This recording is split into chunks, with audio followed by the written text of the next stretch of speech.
kepada al-fawaid at-tarbawiyah wal ilmiyah wal lataif. Beberapa faedah yang dapat kita ambil daripada ayat ini. Yang pertama dari sudut faedah tarbawiyah, faedah dari sudut pendidikan. Yang pertama, dalam ayat ini Allah Ta'ala mula dengan wa minan nasi man yashtari lahwal hadis. Ada di kalangan manusia yang memilih membelanjakan harta untuk membeli cerita-cerita karut. Semata-mata nak menyekat manusia dari Allah Ta'ala, maka ayat ini zamun. Ayat ini mencela kepada orang yang suka, cenderung kepada cerita-cerita yang lara, yang karut. Duk baca cerita novel entah apa.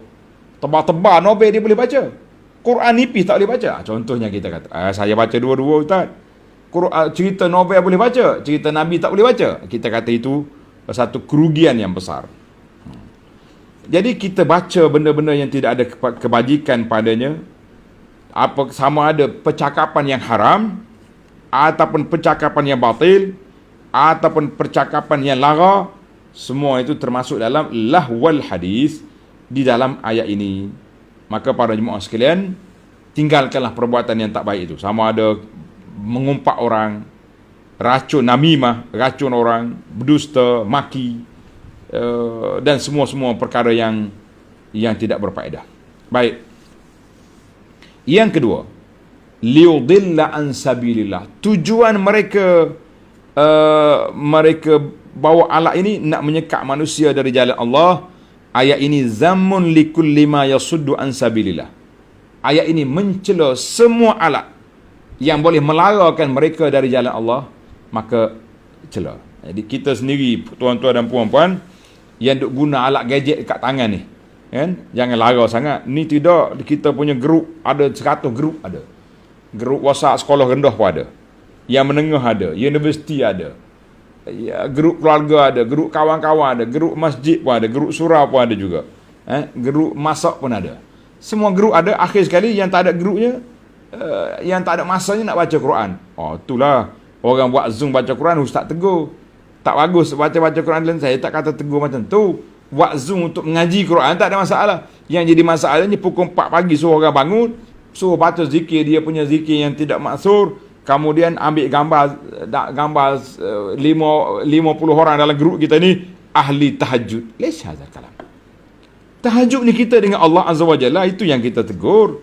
Dan kalau nak buat Zoom majlis ilmu, Zoom tazkirah, dipersilakan. Zaman ni, zaman PKP ni, zaman Covid mari ni, dia panggil timbul lagi mazhab Zoom, mazhab Google Meet, mazhab macam-macam lagi. Kita kata gunalah mazhab apa ni, alat-alat media yang ada ni untuk kebaikan, tidak jadi masalah. Tapi jangan salah gunakan untuk benda lain, benda perkara-perkara ibadat khususiyah, tidak perlu kita masuk dalam grup-grup. Sebab apa? Sebab kita nak kita hubungan kita dengan Allah Azza wa Jalla secara tersembunyi. Baik, dari sudut faedah ilmiah nombor 3, wa minan nasi man yashtari lahwal hadis. Kata di sebagaimana ulama Dr. Wabah sebut tadi, hadis ayat ini menjadi dalil kepada ulama yang mengatakan haramnya alat-alat muzik yang melarakan tadi. Yang keempat, ayat yang sama, soal, sebab apa dia kata lahwal hadis? Idafah lahwa al-hadis, hadis yang melarakan, hadis yang melekakan. Sebab wa minan nasi man yashtari lahwal hadis, maknanya sebab ada hadis tu tak reka. Bila hadis tu lahu, cerita yang boleh melarakan orang, melekakan orang daripada jalan Allah, itu yang dicela. Tapi kalau kita beli hadis yang baik, boleh je. Masa kita ni sama ada kita guna untuk kebaikan atau kita guna untuk tak baik. Satu lagi masa yang harus kita guna untuk bercakap-cakap. Sebab itulah Nabi sebut sallallahu alaihi wasallam, Nabi kata hadisur rajuli ma'amratihi, percakapan suami dengan isteri pada tengah malam tidak dianggap membazir masa. Kita pula rasa membazir masa.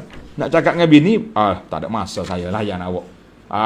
Makanan dah beli makan je lah, cakap apa lagi dengan bini. Dengan kawan, Masya Allah, 3 kali tuang kedai tutup lampu, tak keluar-keluar lagi dia orang ni.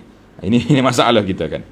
Baik, isu yang kelima, Wa idza tutla alaihi ayatuna walla mustakbiran. Bila kita baca ayat Quran, mereka akan berpaling lari. Kan? Jadi ayat ini memuji orang-orang yang bila baca Quran dia dengar. Mencela mana-mana orang yang baca Quran lari. Kita ni kadang-kadang bila orang baca Quran nak marah. Oh, timbul lagi soalan. Tu timbul orang masjid ni baca Quran kuat-kuat ni macam mana? Kan? Dia punya speaker sampai satu qaryah dengar.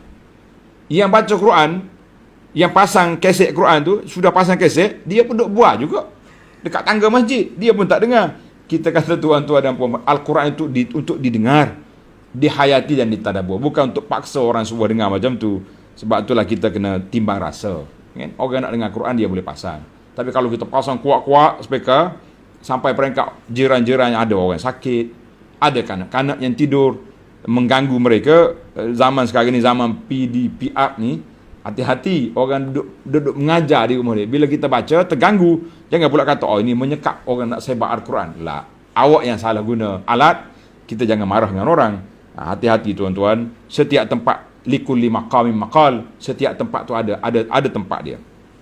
Baik, yang keenam, walla mustakbiran ka'allam yasma'ha fihi ramzun. Ayat ini menceritakan kepada kita orang yang nak mencari hidayah dia tak akan lari.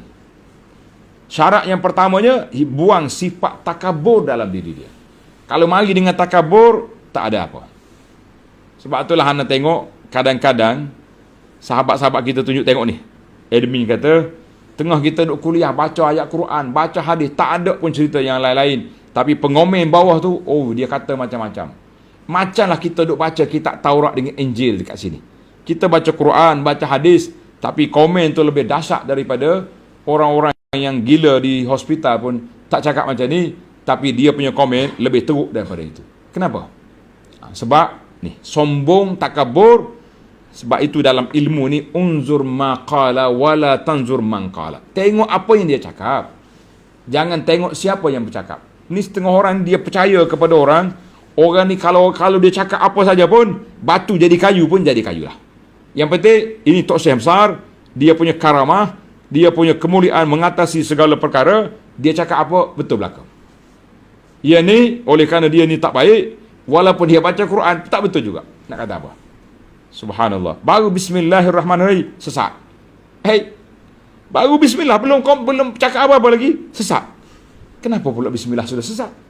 Ini dipanggil mustakbiran, orang yang sombong walaupun dia dengar macam tak dengar.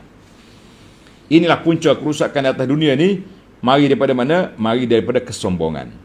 Baik, yang ketujuh, hujjatullah bi rusulihi qamat bitamakkuni minal ilmi. Apabila Rasul alaihi wassalatu telah menyampaikan ilmu kepada masyarakat, mereka dengar dengan sombong, dengar dengan pekak telinga, dengar dengan apa, tapi hujah itu telah dikira. Sebab itulah tuan-tuan dan puan-puan, pentingnya para pendakwah menyampaikan yang benar. Orang terima, tak terima, cerita lain. Kita telah menunaikan tugas. Dia panggil iqamatul hujah telah berlaku kepada masyarakat. Yang dia tak terima bukan salah kita. Dia tak nak buka telinga, ataupun dia buat main-main dengan apa yang kita cakap. Baik, yang ke-8, ka'anna fi uzunaihi waqra. Seolah-olah dalam telinga dia ada sumbat, ada kapas sumbat. Allah Ta'ala buat bandingan di sini. Itu dia panggil bayak, atau dia panggil tasbih. Tasbih macam tak dengar. Kita ni banyak dengar tapi macam tak dengar. Di antara contoh macam ni, tuan-tuan jangan marahlah ni. Nak habis dah ni, yang ke-8 dah ni. Orang pergi masjid, asyik duduk tunggu kat tiang belakang. Kenapa tak pergi sah depan? Awak tak tahu ke hadis kelebihan duduk sah depan? Tahu Ustaz. Daripada kecil lagi duduk dengar cerita ni. Habis tak ada depan. Macam tak tahu. Sebab itulah Nabi sebut dalam hadis, lau ya'lamun nas. Kalau manusia tahu. Kenapa Nabi guna kalimah lau ya'lam? Kalau mereka tahu. Kenapa dia guna kalimah kalau? Di sini kita boleh faham, manusia ni seolah-olah macam tak tahu. Benda tahu dah. Dia tahu. Tanya pakcik, kenapa pakcik di belakang? Sah depan. Oi, betul sah depan Ustaz. Tapi itu untuk taraf wali-wali saja, saya kat belakang. Jadi awak ni apa? Kalau semua orang lain wali, kita jadi apa? Yang penting dia tak nak pergi ke depan, dia kata yang depan tu wali. Dia belum taraf wali lagi. Apa nak buat? Syaitan ni tak masuk lorong no entry. Dia kacau kita melalui jalan yang dibenarkan. Baik, yang ke-9, wa iza tutla alaihi ayatuna walla mustakbiran ka'anna fi uzunai waqra. Ayat ini mengandungi celaan kepada setiap orang yang membeli alat-alat yang melarakan semua benda. Sebab apa? Sebab apa? Dia kata yang pertama dia tak mau dengar. Yang kedua dia sombong. Yang ketiga dia nak habiskan masa dengan perkara yang tidak baik, yang tidak disyariatkan oleh Allah Azza wa Jalla. Baiklah, yang terakhir para jemaah sekalian, Allah Ta'ala sebut dalam ayat yang terakhir yang kita baca ni, ayat 9. Maaf, ayat 8 dulu.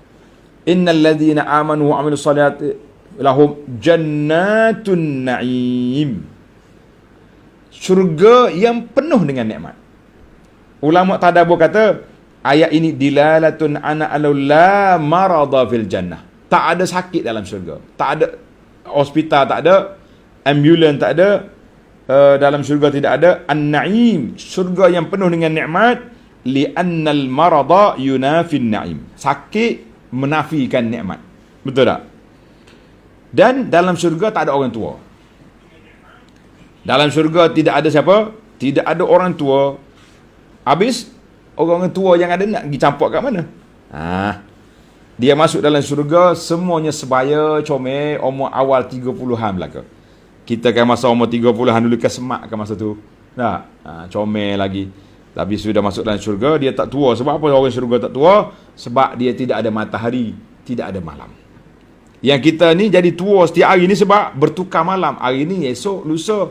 Setiap kali bertukar hari, bertambahlah umur. Orang duduk dalam syurga, dia tak ada hari. Habis dia tidur macam mana, Ustaz? Apa kau cakap apa kak? Tak, dia nak tidur, dia tidur ni untuk tidur ni tuan-tuan. Untuk orang penat.